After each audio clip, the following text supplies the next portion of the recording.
Hello guys, good morning. Blessed Sunday sa ating lahat. Ginawa ko ang video na ito dahil ako isang small content creator lamang, isang YouTuber na maliit pa at hindi pa namamonetize.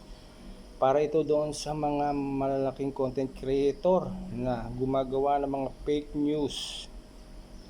Kabayan, hindi kami namumulot ng pera para mag-load, para buksan ang isang content na inaasahan namin na yung inilagay yung caption ay yun ang laman. Kabayan, kami mga OFW, dollar ang niloload namin. Huwag nyo sabihin, bakit sinabihan ba kita na manood? Hindi ganun kabayan, sa amin lang mga viewers kayo kumikita. Maging totoo naman tayo.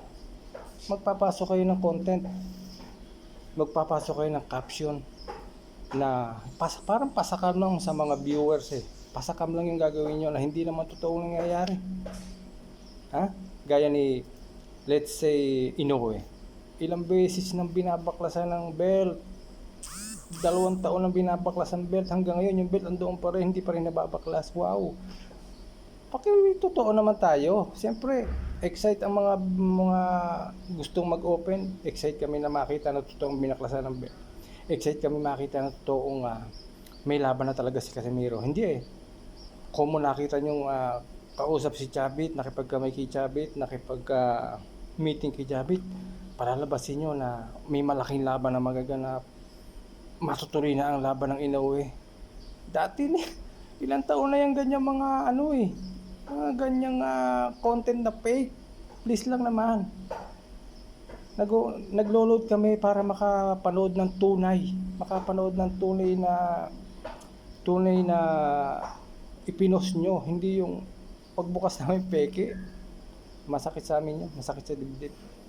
Please lang, sa lalo na yung mga YouTuber na ang pinopost tungkol sa mga boxing, politics. Magpakatotoo naman tayo guys. Hindi kami namumulot ng pera para mag-load, para mag-open. Yan lang aliwan namin ang mag-open ng YouTube pag kami pag-off day namin.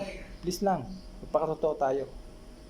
Kaya ako, parang nawawalan ako ng gana magpa-monetize o palakihin yung aking account sa YouTube. Dahil sa ginagawa niyo, nakakasira kayo ng pagkatao ng mga Pilipino guys. Magpakatotoo tayo. Yun lang, maraming salamat. God bless everyone, God bless.